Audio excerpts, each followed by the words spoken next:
Shri KP A Majeed.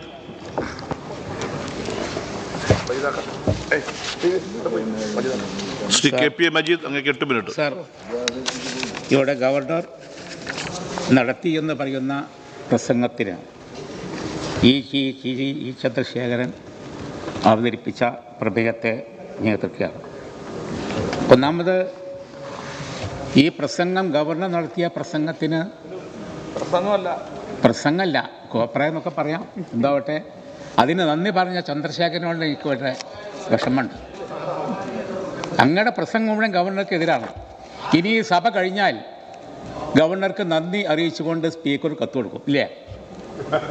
എന്താ ഇതിൻ്റെ സ്ഥിതി? വിരോധാഭാസമല്ലേ? അപ്പം വാസ്തവത്തിൽ ഈ ഗവർണറുടെ ഈ പ്രസംഗത്തെ ചൊല്ലിയുള്ള ഒരു ചർച്ച തന്നെ അനാവശ്യമായ ഒരു കാര്യമാണ്. ഒന്നാമത്, ഗവർണർ എന്ന് പറഞ്ഞാൽ നിങ്ങൾ ഗവർണറൊക്കെ ഒരുപോലെയാണ്, ഒന്ന് തന്നെയാണ്. അതിപ്പോഴുള്ള ചങ്ങാത്തല്ല. ചന്ദ്രശേഖരൻ അറിയാലോ, ശരിയത്ത് വിവാദക്കാരുണ്ടായി, ഇല്ലേ? EMS ഒരു കാലത്താണ്. അന്ന് കോൺഗ്രസിലെ ക്യാബിനറ്റിൽ നിന്നും ഈ മാന്യൻ രാജിവെച്ച് പോന്നു ഗവർണർ. ആ ഗവർണറെ, അതെ, രാജീവ് ഗാന്ധി ഗവർണർ, ആ ഗവർണറെ കോഴിക്കോട് കൊണ്ടുവന്ന് പ്രസംഗിപ്പിച്ചവർ നിങ്ങളല്ലേ? സോറി, ഈ ചന്ദ്രശേഖരൻ കേട്ടോ, CPIM ആൾക്കാരോട് പറയണത്. ആരിഫ് മുഹമ്മദ് ഖാൻ. അന്നുള്ള ബന്ധം, ഞങ്ങളൊക്കെ ആരിഫ് മുഹമ്മദ് ഖാൻ കാണുന്നതിന് മുമ്പ് ആരിഫ് മുഹമ്മദ് ഖാൻ്റെ കൂടെ ഒന്നിച്ചിരുന്ന് സമ്മേളനം നടത്തിയവരങ്ങൾ, അതാണ്. അപ്പോൾ ആ വിരോധം പറയണ്ട. പക്ഷേ ഗവർണർ ചെയ്യുന്ന ഈ ഒരു നടപടിയോടും ഞങ്ങൾക്ക് യോജിപ്പില്ല.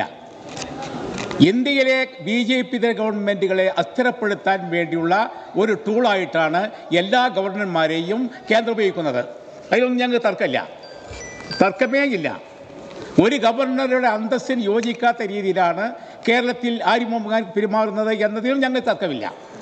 പക്ഷേ എന്താ പ്രശ്നം? ഈ ഗവർണറും നിങ്ങളും തമ്മിൽ എന്തെല്ലാം അഡ്ജസ്റ്റ്മെൻറ്റ് നടക്കുന്നത്? നിങ്ങൾ തമ്മിൽ നല്ല ബന്ധമല്ലേ? കണ്ണൂർ യൂണിവേഴ്സിറ്റിയിലെ VC വെക്കാൻ അങ്ങ് വെറുതെ ചിരിക്കരുത് കേട്ടോ. ഞങ്ങളെപ്പറ്റി നല്ല കാര്യം പറയുന്നത്. കണ്ണൂർ VC വെക്കാൻ വേണ്ടി നമ്മൾ ഒരു താരം ഉണ്ടാക്കിയില്ലേ? നിങ്ങൾ തമ്മിലല്ലേ? നമ്മളെ ഉന്നത വിദ്യാഭ്യാസ രംഗം ഇങ്ങനെ കുളം തോണ്ടിയ ഉത്തരവാദിത്തം ഈ ഗവൺമെൻറ്റിനും ഗവർണർക്കുമാണ്. നിങ്ങൾക്ക് ആവശ്യമുള്ള ഇറക്കങ്ങൾ യൂണിവേഴ്സിറ്റി വെച്ചു, പിൻവാതിൽ നിയമനം നടത്തി. ഗവർണർക്ക് ചെയ്തപ്പോൾ ആൾക്കാർ ചെയ്തു. ഗവർണർക്ക് സെനറ്റിൽ BJP-കാരാസ് വെക്കാണ്ട് അതവർ വെച്ചു. നിങ്ങൾ രണ്ടു കൂട്ടം തമ്മിൽ ചെയ്തതാണ്. അതിൻ്റെ ഫലം എന്താ? നമ്മുടെ കേരളത്തിലെ ഉന്നത വിദ്യാഭ്യാസ മേഖല തകർന്ന് തരിപ്പണമായി. ഇപ്പം നിങ്ങൾ പറയുന്നത് കുട്ടികൾ മുഴുവൻ വിദേശത്ത് പോവാണ്, ഇവിടുന്ന് കൈയൊഴിച്ച് പോവാണ്, ബിരുദാനന്തര കോഴ്സിലൊക്കെ ഒന്നും കുട്ടികളില്ല എന്ന് പറയുന്നു. ആരോ ഉത്തരവാദി? കേരളത്തിലെ യൂണിവേഴ്സിറ്റി എത്ര VC-മാരുണ്ട്? നിങ്ങൾ ഈ ചർച്ച നടത്തുന്നുണ്ടല്ലോ, നിങ്ങൾ ഈ രംഗത്തെപ്പറ്റി ആലോചിച്ചിട്ടുണ്ടോ? VC-മാരുണ്ടോ നമ്മുടെ യൂണിവേഴ്സിറ്റികളിൽ? എത്ര കോളേജുകളിൽ പ്രിൻസിപ്പാൾമാരുണ്ട്? നിങ്ങൾ പരിശോധിച്ചിട്ടുണ്ടോ? അത് ചെയ്യാൻ വല്ല നടപടിയെടുക്കുന്നുണ്ടോ? പരീക്ഷ യഥാസമയം നടത്തുന്നുണ്ടോ യൂണിവേഴ്സിറ്റികളിൽ? പരീക്ഷ റിസൾട്ട് സമയത്ത് വരുന്നുണ്ടോ? പരീക്ഷയുടെ ചോദ്യപേപ്പർ കാണാനില്ലാത്ത പരാതി വന്നിട്ടില്ലേ? എന്താ ഇവിടെ നടക്കുന്നത്?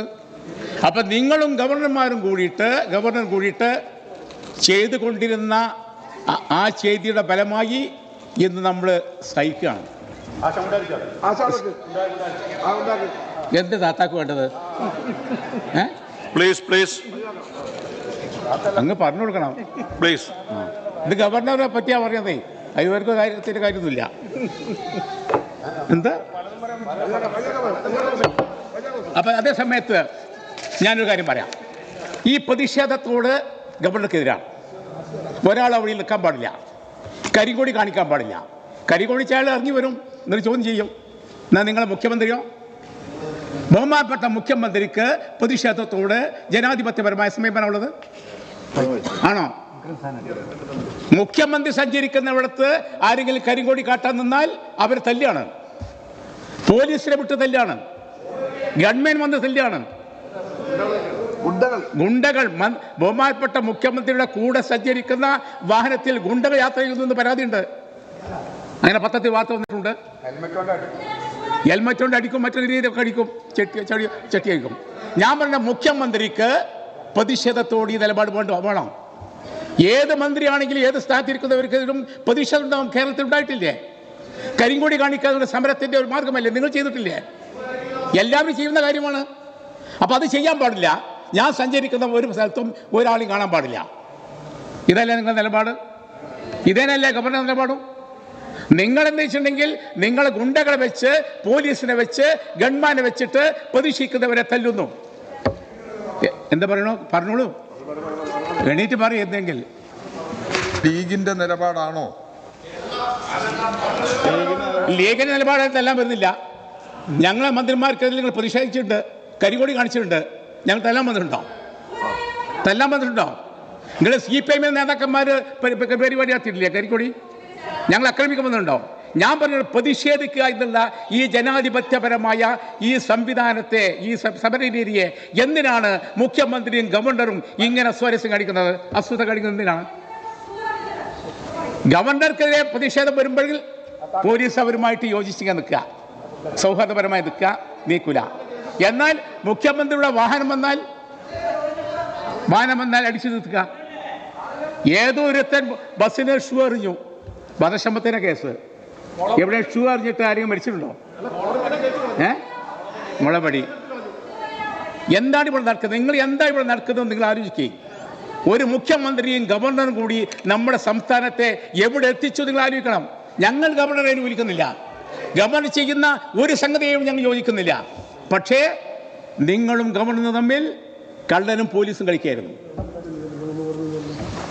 സെനറ്റിലേക്ക് എങ്ങനെയാണ് 2 പ്രതിനിധികളെ ലീഗിന് കിട്ടിയത് എന്ന് അങ്ങേക്ക് അറിയോ? ഇപ്പോൾ ഗവർണർ നോമിനേറ്റ് ചെയ്ത സെനറ്റിലേക്ക് ഒരു യോഗ്യതയില്ലാത്ത വൈസ് ചാൻസലർമാർ ശുപാർശ ചെയ്യാത്ത ലിസ്റ്റിൽ നിന്ന് ലീഗിൻ്റെ പ്രതിനിധികളായ ചിലർ വന്നല്ലോ. അത് ഏത് ബഹുമാനപ്പെട്ട, അതാണ് ഞാൻ പറഞ്ഞത്, ബഹുമാനപ്പെട്ട മെമ്പറോട് എനിക്ക് പറയാനുള്ളത്, നിങ്ങൾക്ക് ആവശ്യമുള്ളവരെ, ഒരു യോഗ്യത ഇല്ലാത്ത ആൾക്കാരെ പിരിമാൽ നിയമം നടത്തുന്നു. ഗവർണർ അയാൾ പറ്റിയ ആളുകൾ ചെയ്യുന്നു. കണ്ണൂർ VC മാത്രമാണോ? നിങ്ങൾക്ക് ആവശ്യമുള്ള പിരിമാലിലൂടെ ചെയ്യുക. അപ്പൊ ഗവർണർ ചെയ്തു. അതേ നിങ്ങൾ 2 കൂട്ടരും കൂടിയിട്ട് ഈ ഉന്നത വിദ്യാഭ്യാസ മേഖല തകർത്തി കളഞ്ഞു എന്നാണ് എൻ്റെ ആക്ഷേപം. അതാണ് പ്രിയപ്പെട്ട അംഗം മനസ്സിലാക്കേണ്ടത്. അതാണ് ഞാൻ പറയുന്നത്. നിഷ്പക്ഷമായിട്ടാണ് നിങ്ങൾ 2 പേരും കൂടി ഉന്നത വിദ്യാഭ്യാസ മേഖലയെ തകർത്തി കളഞ്ഞു എന്ന എൻ്റെ പോയിന്റ്.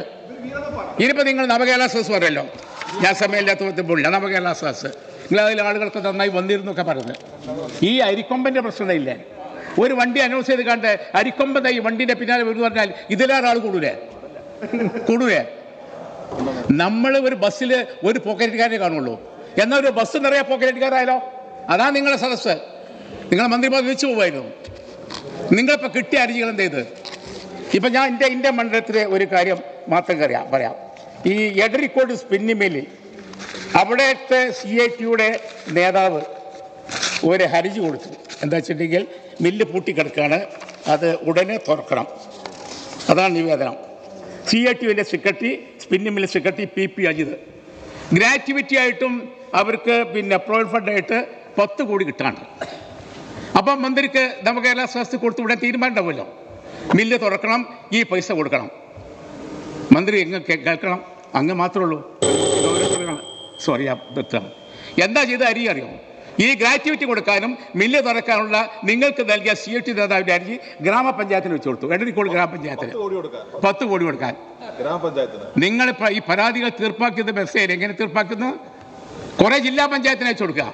അവിടെ വന്ന സാധാരണക്കാരൻ മനുഷ്യരുടെ പ്രയാസം നിങ്ങൾ കേട്ടാരെങ്കിലും? മന്ത്രിമാർ വീൽ ചെയറിലും മറ്റു വന്നിട്ടുള്ള രോഗബാധിത ആളുകൾ വരുമ്പോൾ നിങ്ങളെ പ്രശ്നം എന്താണെന്ന് ചോദിക്കാൻ നിങ്ങൾക്ക് മനസ്സുണ്ടായോ? നിങ്ങൾ ചോദിച്ച ആരോടാ? പണക്കാരോട്. പൗരമുഖ്യന്മാരെന്ന് പറയുന്ന ചില മാന്യന്മാരോട് ഇരുന്നിട്ട് ചായ കുടിച്ചിട്ട് അവിടെ പ്രശ്നങ്ങൾ കേട്ടു. അവർ ഞാൻ നിർത്തുകയാണ് സർ. ഒരു കാര്യം കൂടി പറയാം, സമയമില്ലാത്തതുകൊണ്ട്. ഇവിടെ ഇപ്പോൾ എല്ലാ റോഡുകളും ന്യൂയോർക്ക് പോലെയാണെന്ന് പറഞ്ഞത്. സർ, ന്യൂയോർക്കിലെ റോഡ് യാത്ര ചെയ്താൽ സ്വിമ്മിംഗ് പൂളിന് സൗകര്യമില്ല. കേരളത്തെ സുഖിച്ചിട്ടുണ്ടെങ്കിൽ ഇവിടെ കേരളത്തിലെ റോഡിലൂടെ സഞ്ചരിച്ചാൽ അവർക്ക് നീന്താനുള്ള സൗകര്യമുണ്ട്. അതാണ് ന്യൂയോർക്ക് സ്ഥിതി. സർ, ഇവിടെ ഒരു കാര്യം നടക്കുന്നില്ല. നിങ്ങളൊന്നും ഒരു ഗൗരവത്തില്ല. നിങ്ങളും ഗവർണറും തമ്മിലുള്ള ഈ കളി നമ്മുടെ സംസ്ഥാനത്തെ തകർക്കുക മാത്രമല്ല, ഈ സംസ്ഥാനത്തിൻ്റെ യശസ്സിനെ പോലും തകർത്തിരിക്കുകയാണ്. അതുകൊണ്ട് ഗവർണറുടെ നന്ദി പ്രസംഗമില്ല, അത് കാര്യം. ചന്ദ്രശേഖരനോട് അനുഭവമുള്ളതുകൊണ്ട് ഞാൻ എതിർക്കുകയും ചെയ്യാം.